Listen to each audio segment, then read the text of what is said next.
Good morning, good evening, good afternoon, whatever time you are tuning in. Welcome to Homesteading and Gardening in the Suburbs. I'm Emma from Misfit Gardening, and before we get started, I want to do a quick new follower shout out. So a shout out to Brandy06, Outdoor Girl 45, iCuppy, Laurel, The Dark Side, and Clemens. Welcome to Homesteading and Gardening in the Suburbs. And remember, if you guys want to get in and possibly get a shout out on the show, then make sure that you are following the Homesteading and Gardening in the Suburbs podcast through Podbean. All right, let's get stuck into today's episode, because we're going to be talking about 12 reasons to start cooking from scratch on your homestead. Because if you're hesitant to get into the kitchen and begin cooking rather than ordering in, I've got 12 reasons for you to start cooking from scratch on your homestead, because amazingly, cooking's actually a skill, and some of us are good at it and some of us are not so good at it, and it's something that we have to learn. And cooking from scratch can be very daunting for a lot of people. And honestly, the kitchen is really the heart of our suburban homestead. The garden would be a very, very close second, but actually it's really the kitchen where we spend the most of our time. It's where we can and preserve produce from the garden. It's where we sit and plan our meals, eat dinner together as a family. We make our own sausages, and yeah, we even sit down and plan the garden together there.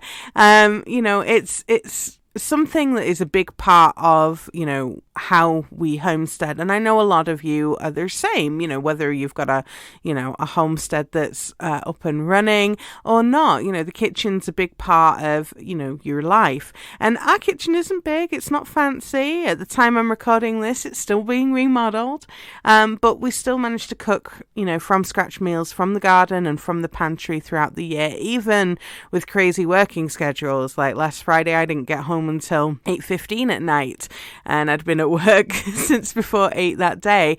But I still managed to cook something like fresh. I didn't, give in and buy a pizza, although yeah, it does sound really good. But, in the kitchen, sure, we're using vintage kitchen items, right, that I've thrifted or found online. eBay and Etsy are great places if you're looking for, cast iron, because you want that authentic, homestead feel to your kitchen. We've got baking tins and pie pans and stuff that I inherited from my granny. And, we've got cast iron pans that, my husband inherited from his mum. That's his grandmother.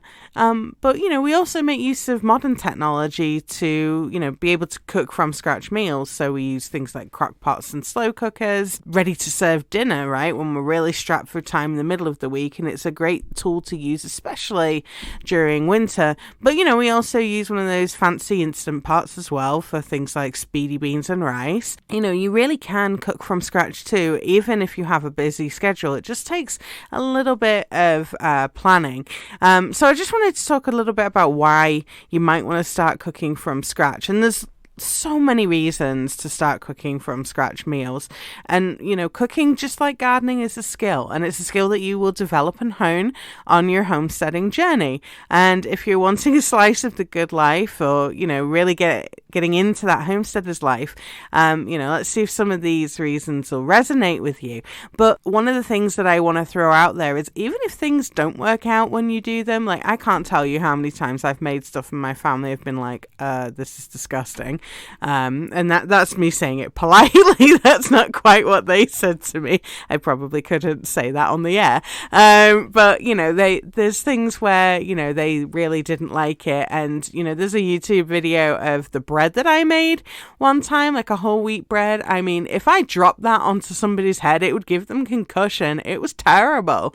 But after lots of practice and not giving up and persevering, I'm actually much better than I was, particularly at making bread, like so much better at that.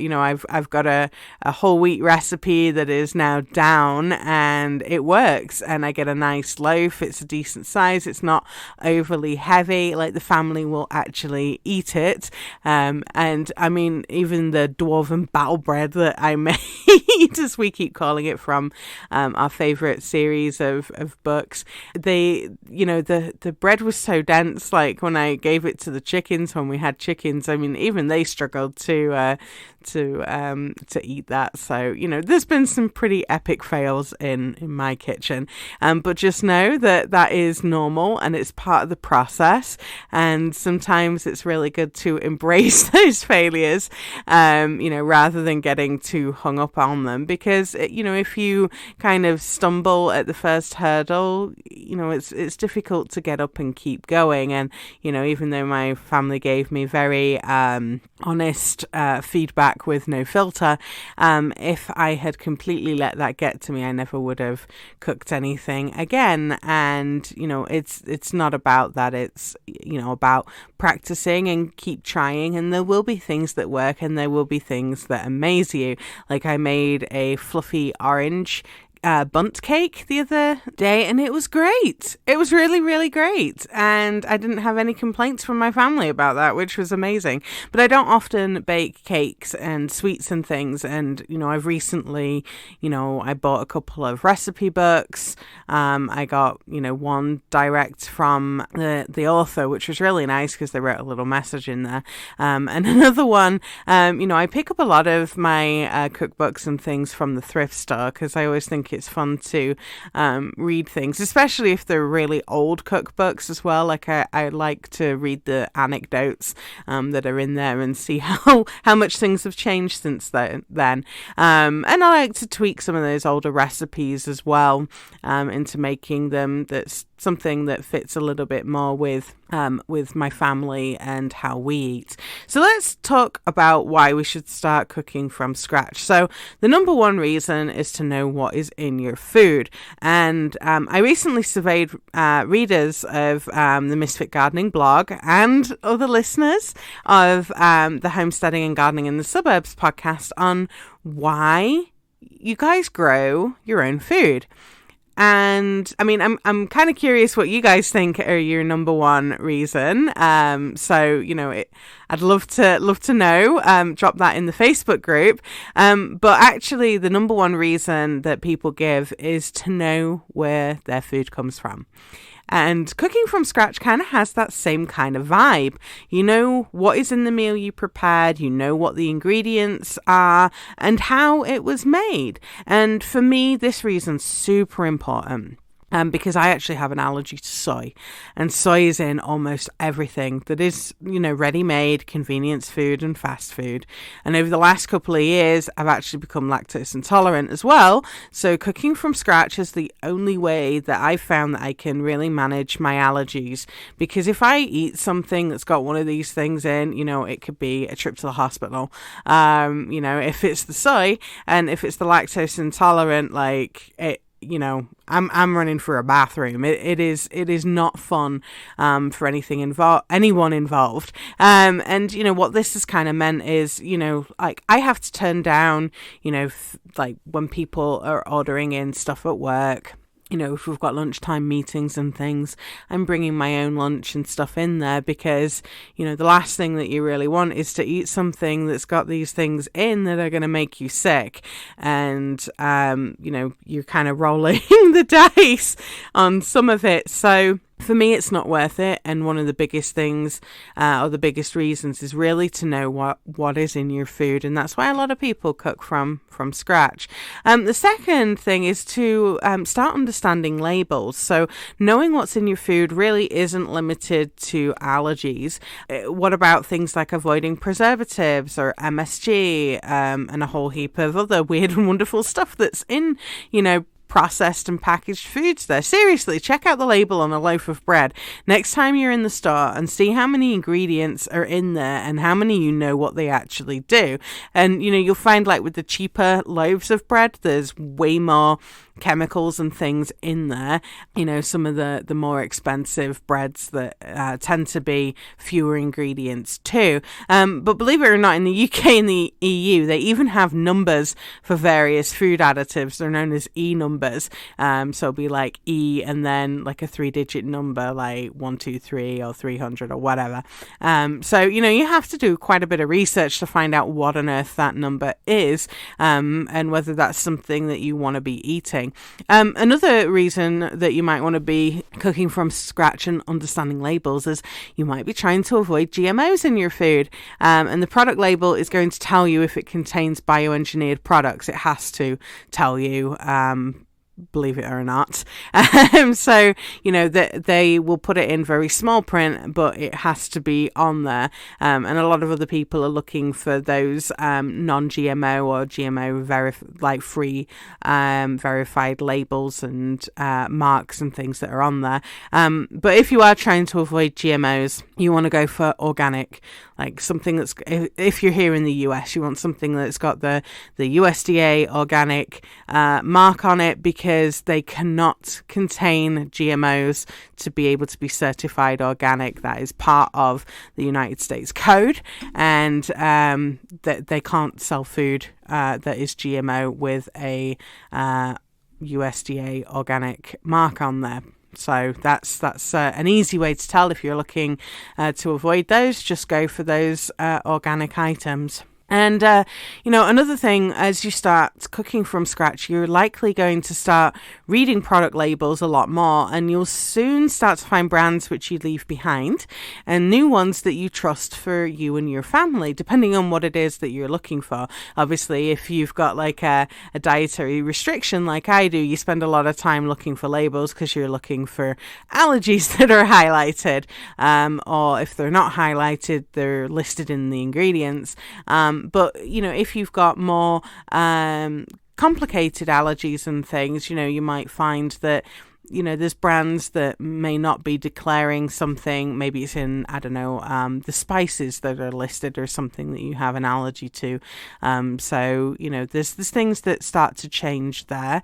And, there's brands that, my husband used to get that he no longer buys because, it's got ingredients in it that I'm allergic to. And he just got to a point where grocery shopping was taking so long for him because he was reading all of the labels. He just ended up asking me, like, hey, which are ones that are good and don't make you sick, and then those are the ones that we started to shop for. But everybody's situation's different, just like everybody's homestead's different. Your reasons for homesteading are different to mine, and your reasons for cooking from scratch are different to mine as well.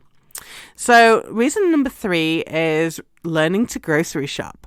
Did you know that healthier foods and staples are around the outsides of the grocery store?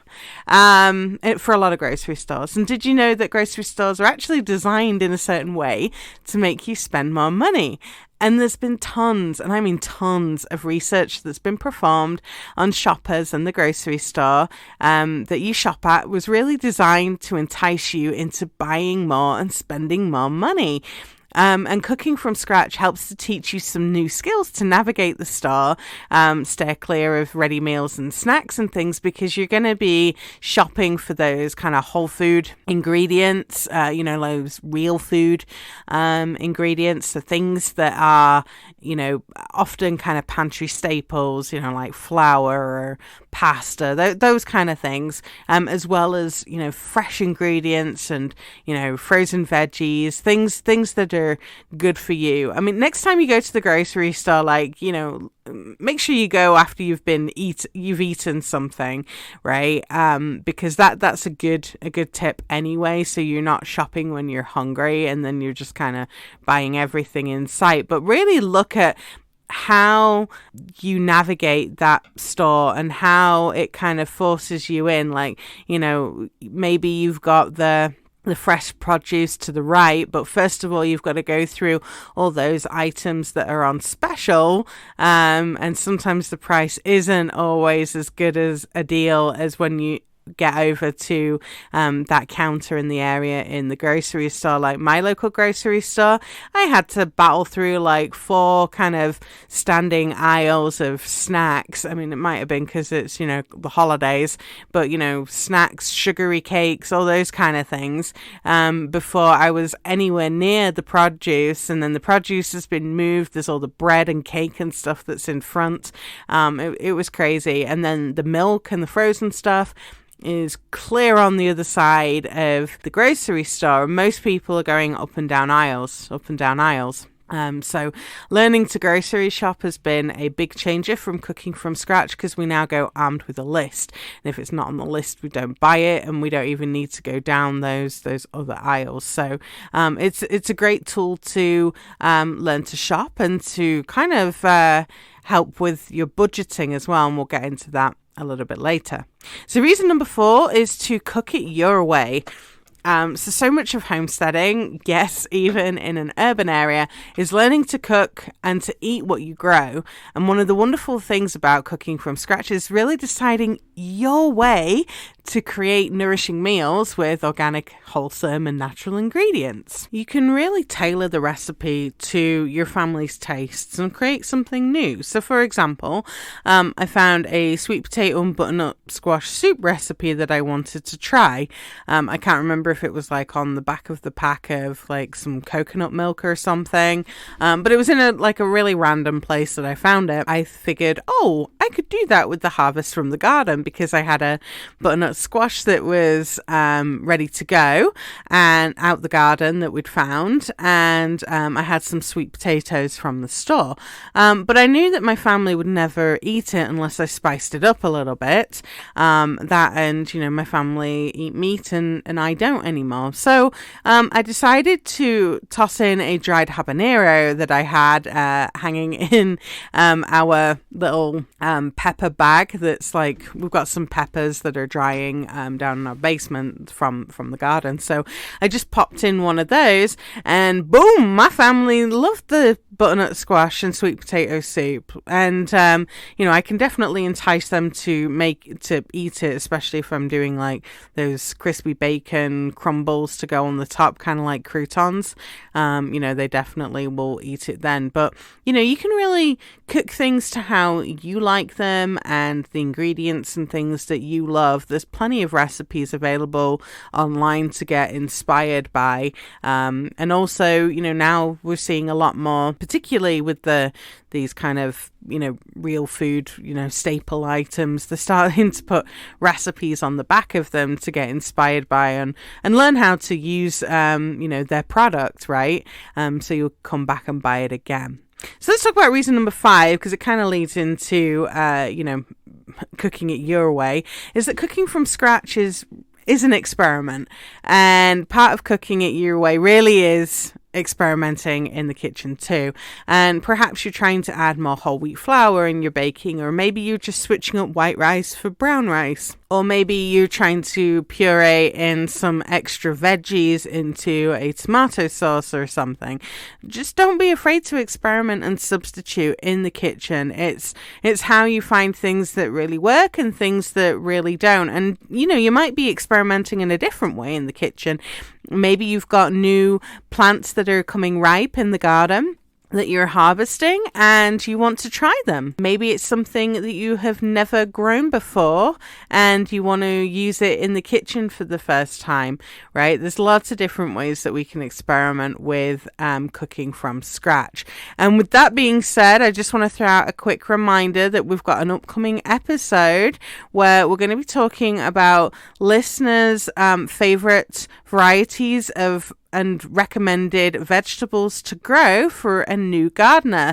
And if you want to have your story shared on the podcast, then go ahead, and there's a link in the description, but you can PM me on Instagram, and I want to know about the variety of vegetable or flower that you grow and why you choose to grow it, and why you would recommend that to a new gardener, like why you love it. What is that one vegetable variety that you grow year after year that you just can't It's not a garden without that growing in it. We've already had a few coming in, so I just want to remind you that this is still going on, and I would love to hear from you. I don't bite with my reply, I promise, but I would love to hear from you guys. What are those rockstar vegetables that you love to grow? Why do you love to grow them?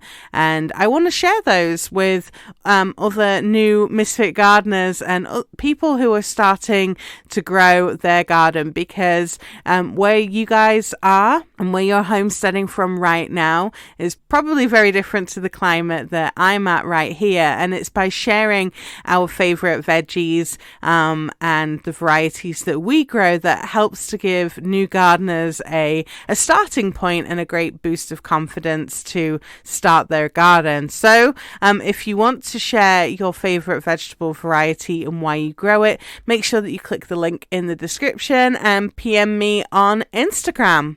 All right, so let's move back on to our next reason. So reason number 6 for cooking from scratch, which is that you gain a superpower of planning. And honestly, cooking from scratch helps you to build so many new skills. And being a homesteader means that you spend let's be honest, you spend quite a lot of time planning.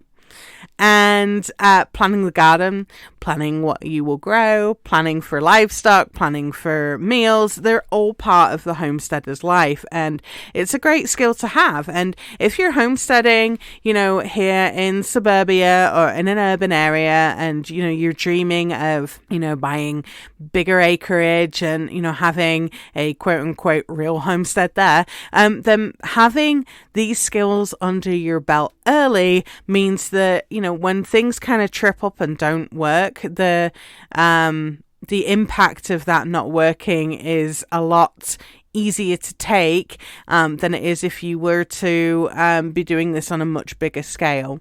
So there's good things to homesteading in an urban area, right? You can start small. But my mom is a freaking wizard when it comes to meal planning and prep, right? She has meals planned out for 6 months. I mean, you don't have to go to that extreme unless you really want to. But when I was a kid, mom had meals planned for weeks, and she'd planned the grocery list too. And if we ran out of something or we used the last one, she had me and my sister trained to just go ahead and write it on the paper that was in the little bulldog clip, so it could be added to the next grocery run. And mum really has the planning and training of us in the family down, so that every day there was a different meal. We never really ate the same thing twice in a row. So even as a kid, it was definitely rare we had that same thing. Let's say we had, beans on toast one night. We didn't then have beans on toast for lunch the next day, and we didn't have beans on toast for that meal that night. She had this kind of planned where there was something different every single day, which is great because it stops you getting bored. And, one of the ways that she was able to do that was to really sit down and think about what it was that you wanted to eat over the next few days or the next few weeks, and then writing everything down that you need for those meals, right? Grab those recipes and just write it all down line by line. I need pepper, I need beans, I need, cheese, whatever, all those things that you're needing, write down that. I can't remember if she used to write down the quantities that were used in a recipe so she knew how much to buy. I want to say she was that level of planning, or that might just be, the way that I've become in terms of my planning. I want to know down to, I need, 1 package of butter for this recipe, and I need 3 packages of butter for that recipe, so I need to make sure I've bought however many packs of butter. But really sit down with those recipes and create your shopping list for the grocery store. So I know for this week I'm having these 7 meals, and I need all these ingredients. She would go in and take a look in the pantry, what do we already have, what doesn't need to be purchased that week, and that would come off the grocery list. Like, she wouldn't be ordering that. And now, my mum used to spend most of her time ordering things online and ordering the groceries through the internet, which is great. That was like one of the awesome things in the UK. We seem to do that a lot earlier than what we did here in the US. But after, obviously, the events of 2020 and the pandemic, so many more grocery stores now offer this online shopping available, which kind of helps make things a little bit easier if you're kind of cooking from scratch, especially if you are often an impulse buyer, because you can just kind of take a look at your list that you've just created, and you can just type in the search bar what it is that you're needing to buy, and add the brand that you like into your cart, and there it is, it's done. And you can, a lot of them will do it where you can go pick up your groceries, or you can have them delivered. When I lived in New Jersey, that's how I did my groceries. I used to travel quite a lot, so I would be doing my grocery shopping at lunchtime online, and then I would have it arranged so it would be ready to pick up by the time I was leaving work. So I would drive home from work. It was like at least an hour's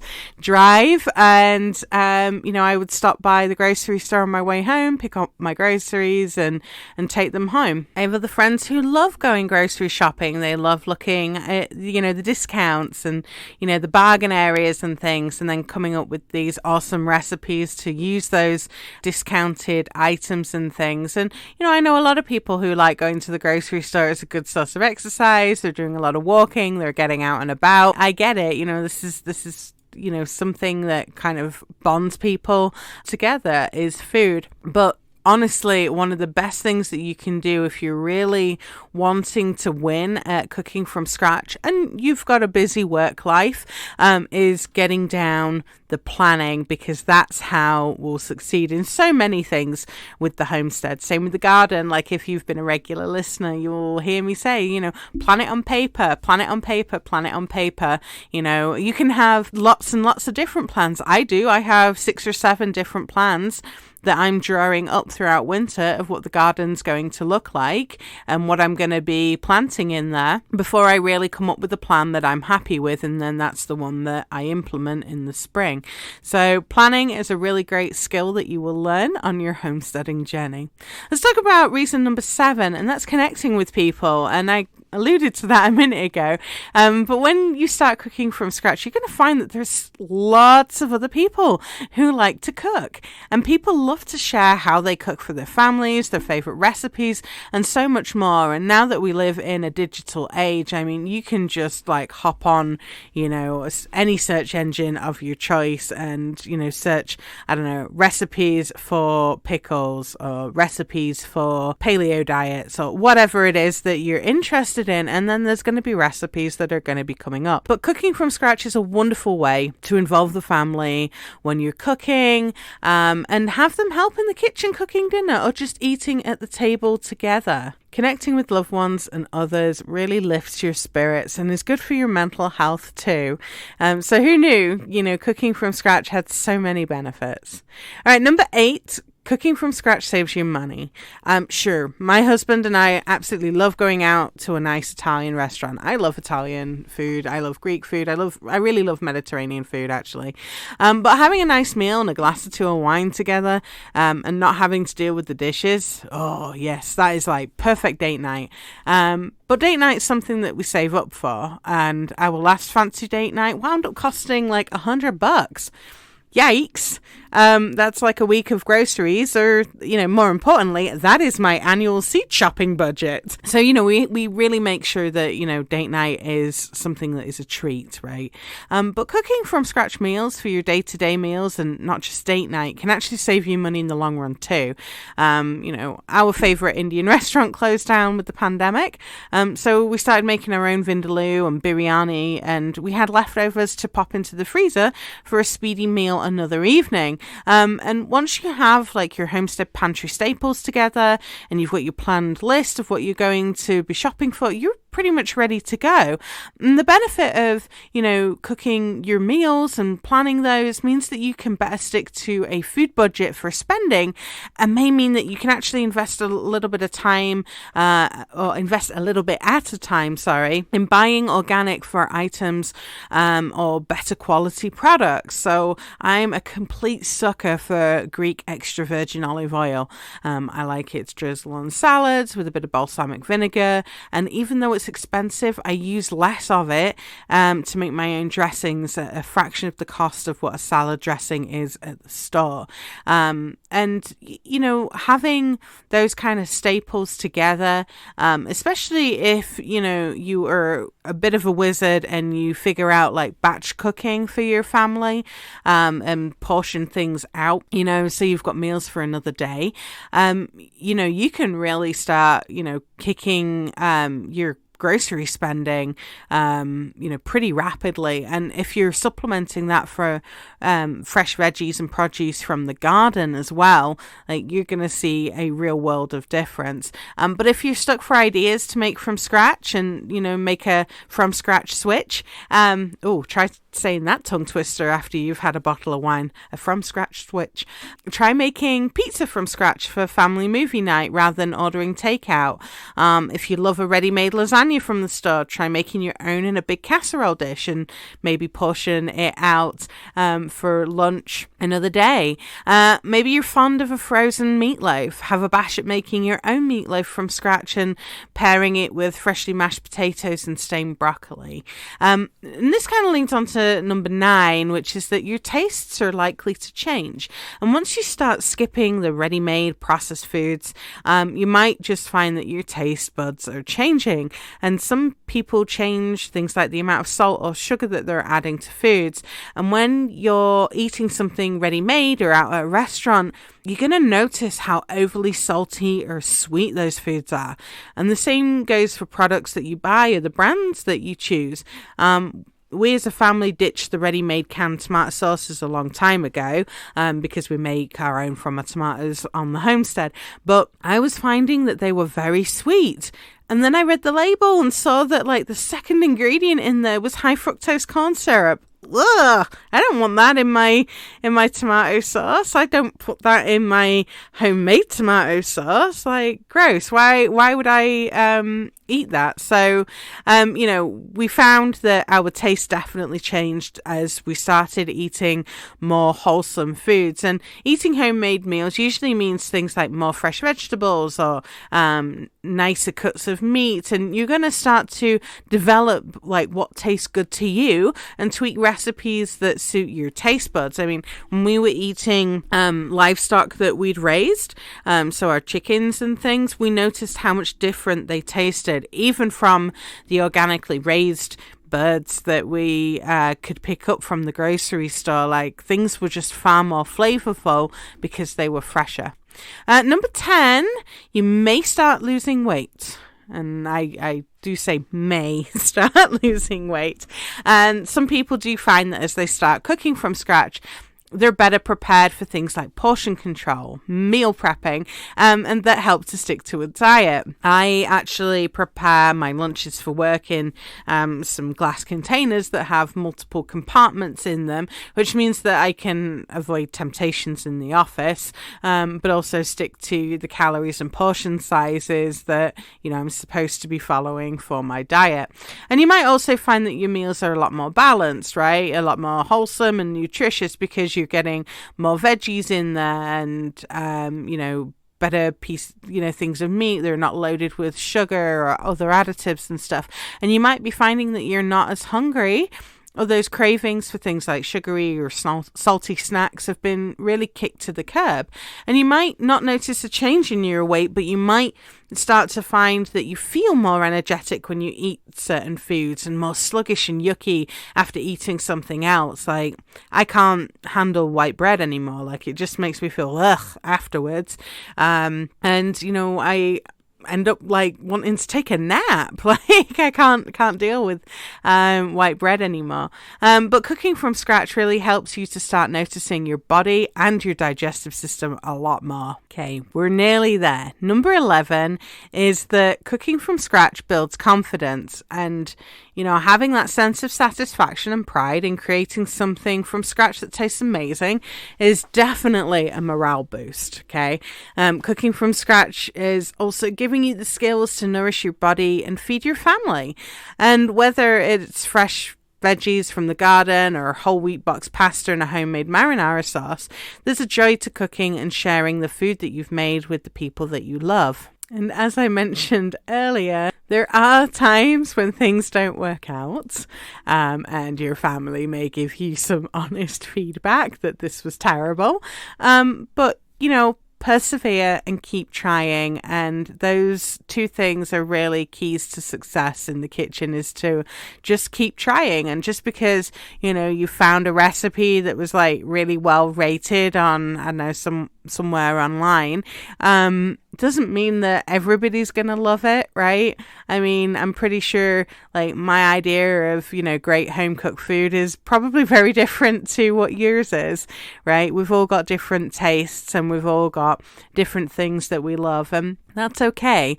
But persevere and keep trying, and things will come good in the end. And like I said, learning to cook and cook from scratch is a skill, and it's a skill that all homesteaders learn. And number 12, our last reason for cooking from scratch, is that it brings you full circle. And one of the joys of homesteading is garden to plate eating, right? Food that you pick fresh from the homestead, bring it into the kitchen to be whipped up into something delicious. Like when you cook from scratch, you know what is in your food. And when you grow it yourself or raise it yourself, you know what went into making that garden grow, or raising your own chickens or raising your own quail. Like you know that you're nourishing yourself by nourishing the land that you homestead on. And that's like quite a profound feeling, to kind of have a meal that you prepared completely from the garden or from your homestead. Like that's like quite an amazing feeling, that you really kind of nourished yourself from the land that you're working.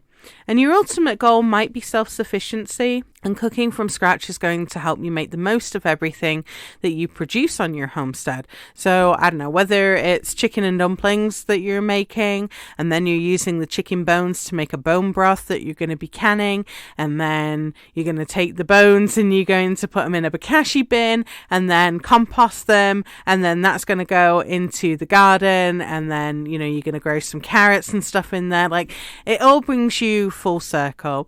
And maybe you're going to eat more with the seasons, so you're only going to be buying berries when they're super cheap because they're in season, or you only want to eat the blackberries, for example, because they're growing wild in your area, and you want to go and harvest those and prepare those to preserve them, and then eat them and enjoy them later. You're going to start to see how much more you can use ingredients in the kitchen without breaking the bank, but also to connect you more with how things grow and the natural cycle of things on the homestead. And you made it through. That's 12 reasons to start cooking from scratch. I would love to know from you what your favorite reason to cook from scratch is. So go ahead and let me know in the Homesteading Gardening in the Suburbs Facebook group. That's a great place that I do check in on. So please let me know what your favorite reason to cook from scratch is in there. And don't forget to DM me on Instagram. Like, click the link in the podcast description and let me know what your favorite vegetable variety to grow is, and why you love to grow it, and why you would recommend it to a new gardener. Until next time, I hope your garden grows beautifully, and I'll see you all next week.